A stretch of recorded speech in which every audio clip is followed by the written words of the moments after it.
আমার মেয়ে হওয়ার ঠিক 2 মাস আগেই তার বাবা এই দুনিয়া থেকে চলে গেছে। গর্ভাবস্থায় স্বামীকে পাশে পাইনি, তার উপরে রেখে যাওয়া স্বামীর 8 লাখ টাকার ঋণ। এত টাকার ঋণ আমি কিভাবে শোধ করব? আর আমার সন্তানটাকে বাবা ছাড়া এই পৃথিবীতে আমি কিভাবে নিয়ে আসব? আমি কিভাবে স্ট্রাগল করব বাচ্চাটাকে নিয়ে এই পৃথিবীতে? বাচ্চাটাকে জন্ম দেওয়ার সময় তার বাবাকে পাশে পাইনি, অথচ 45 দিনের বাচ্চাটাকে রেখে বাজারে বাজারে গিয়ে কাপড় বিক্রি করেছি, দোকানপাটে ঘুরে বেরিয়েছি। আমাদের সমাজে একজনের কোটি কোটি টাকা হলেও যার বাবা নেই তার কিন্তু কোনো মূল্য নেই। আমার নাম সাবিহা, আমার বাড়ি নীলখামারিতে, আমার শ্বশুর বাড়ি বাগেরহাটে। আমার স্বামীরা 2 ভাই 3 বোন, আর আমার শ্বশুর এবং শাশুড়ি অনেক আগেই মারা গেছে। ভাই বোনের দিক থেকে আমার স্বামী 3 নাম্বার। আমার শ্বশুরের রেখে যাওয়া বিজনেস আমার স্বামী দেখাশোনা করত। যেহেতু ব্যবসা বাণিজ্যের সমস্ত দায়িত্ব আমার স্বামীর উপরে ছিল, তাই সংসার চালানোর পুরো দায়িত্বটা আমার স্বামীর উপরেই ছিল। ব্যবসায় লাভ হোক কিংবা লস হোক, বোনেরা প্রত্যেক মাসে এসে তাদের ভাগের অংশটা এসে নিয়ে যেত। তারা বলে আমার স্বামী টাকাগুলো একা খাওয়ার জন্য নাকি তাদেরকে মিথ্যা কথা বলেছে। সে তার নিজের ইনকামের সমস্ত টাকাগুলো তার ভাই বোনের পিছনেই খরচ করে, কখনো নিজের জন্য এক্সট্রা করে কোনো টাকাই রাখেনি। যত টাকা ইনকাম করতো সব টাকাই তার ভাই বোনকে দিয়ে দিত। আমি সবসময় বলতাম, যেহেতু আমাদেরও একটা সংসার আছে, তুমি একটু নিজের জন্য না হয় কিছু টাকা জমিয়ে রাখো, কিন্তু আমার স্বামী কখনই আমার এই কথাটা শুনেনি। ও সবসময় বলতো আমার ভাই বোন কখনোই আমাকে ঠকাবে না, কিন্তু আমার স্বামী তার ভাই বোনের প্রতি অন্ধবিশ্বাস তাকে একদিন পথে নামালো। করোনাকালীন সময়ে আমার স্বামীর ব্যবসায় প্রায় 5 লাখ টাকার মতন লস হয়ে যায়। এই লসটা আমার স্বামীর ভাই বোনেরা মেনে নিতে চায় না। যেই সময় পৃথিবীর সবগুলো কাজ বন্ধ হয়ে গেছে, সবকিছু নিস্তব্ধ হয়ে গেছে, ওই সময় আমাদের ঘাড়ের উপরে পাড়া দিয়ে তারা তাদের ভাগের অংশটা নিয়ে গেছে। আমাদের অনেক খারাপ পরিস্থিতি গেছে, কিন্তু তার ভাই বোনের একদমই আমাদের সাথ দেয়নি। একদিকে সংসার চালাতে হবে, আরেকদিকে ভাই বোনদের টাকাগুলো দিতে হবে। সবার টাকা পরিশোধ করার জন্য আমার স্বামী শেষমেশ 5 লক্ষ টাকা ঋণ নেয়। সবার অংশটুকু সবাইকে বুঝিয়ে দেওয়ার পর আরো কিছু ঋণ থেকে যায় আমাদের। আর এইসব কারণে আমার স্বামী আস্তে আস্তে অসুস্থ হতে থাকে। ব্যবসার কোনো উন্নতি না হওয়ার কারণে আমরা কোনোভাবেই আমাদের ঋণ পরিশোধ করতে পারছিলাম না। তারপর 5 লক্ষ টাকা ঋণ থেকে আমাদের 8 লক্ষ টাকা ঋণ হয়ে যায়। ঠিক মতো টাকা দিতে না পেরে ঋণ তো আরো বেড়েই যাচ্ছে।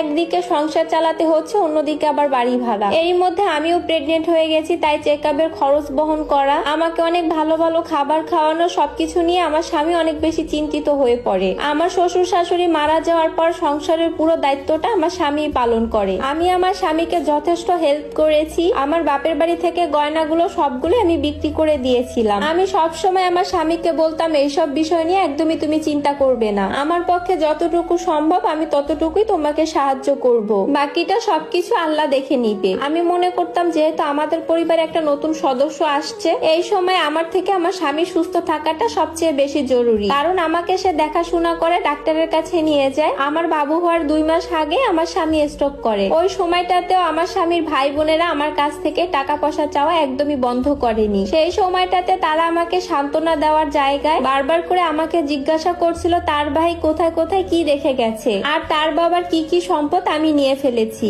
তারা এতটাই অমানবিক ছিল, আমার বাচ্চাটাকে দেখতে হাসপাতালেও আসেনি। অথচ এই মানুষগুলো একটা সময় আমার স্বামীকে অনেক ভালোবাসতো। যেহেতু আমার স্বামী পুরো সংসারটাই চালাতো এবং দেখতো। আমার শ্বশুর শাশুড়ি যেহেতু বেঁচে ছিল না, তাই সবাই তারা আমার বাসায় এসেই দাওয়াত খেত। হাসপাতালেও আমাদের অনেক টাকা বিল হয়েছিল, কোনো মতে হাসপাতালের বিল পরিশোধ করে বাড়িতে এসেছি।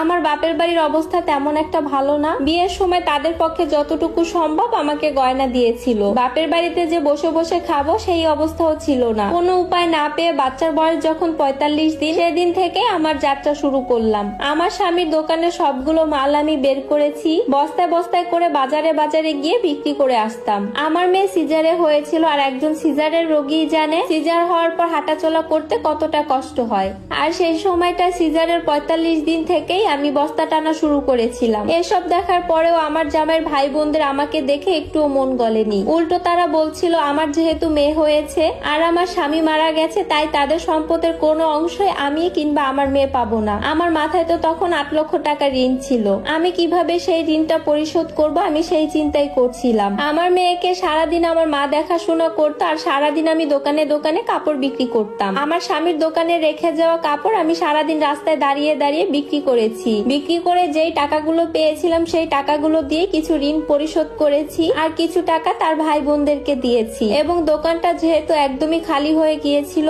দোকানের কাগজগুলো তার ভাই বোনদের কাছে দিয়ে দিয়েছিলাম। আমার স্বামীর ভাগের টাকাটা দিয়ে আমি আরো কিছু কাপড় নিয়ে আসি। ভেবেছিলাম গ্রামের বাড়িতে গিয়ে বাড়িতে থেকে এগুলো বিক্রি করব, কিন্তু আমার স্বামীর ভাই বোনেরা আমার মেয়েকে নিয়ে সেই বাড়িতে আমাকে একদমই উঠতে দেয়নি। আমরা নাকি কোনো ভাগ পাবো না, আমার মেয়ের বাবার সম্পূর্ণ ভাগ নাকি তার ভাই বোনেরাই পাবে। শেষ পর্যন্ত তাদের সম্পত্তির প্রতি কোনো আক্ষেপ না রেখে আমি আমার মেয়েকে নিয়ে রাস্তায় নেমে যাই। তারপর সেই কাপড়গুলো দিয়ে আমি নিজে একা বিজনেস শুরু করি। আলহামদুলিল্লাহ, আমার সেই ছোট্ট বিজনেসটা এখন অনেক বেশি বড় হয়েছে।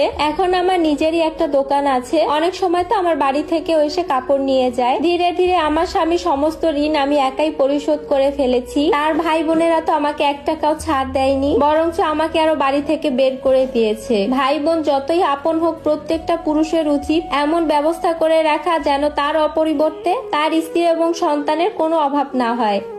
আমার মেয়ে হওয়ার ঠিক 2 মাস আগেই তার বাবা এই দুনিয়া থেকে চলে গেছে। গর্ভাবস্থায় স্বামীকে পাশে পাইনি, তার উপরে রেখে যাওয়া স্বামীর 8 লাখ টাকার ঋণ। এত টাকার ঋণ আমি কিভাবে শোধ করব? আর আমার সন্তানটাকে বাবা ছাড়া এই পৃথিবীতে আমি কিভাবে নিয়ে আসব? আমি কিভাবে স্ট্রাগল করব বাচ্চাটাকে নিয়ে এই পৃথিবীতে? বাচ্চাটাকে জন্ম দেওয়ার সময় তার বাবাকে পাশে পাইনি, অথচ 45 দিনের বাচ্চাটাকে রেখে বাজারে বাজারে গিয়ে কাপড় বিক্রি করেছি, দোকানপাটে ঘুরে বেরিয়েছি।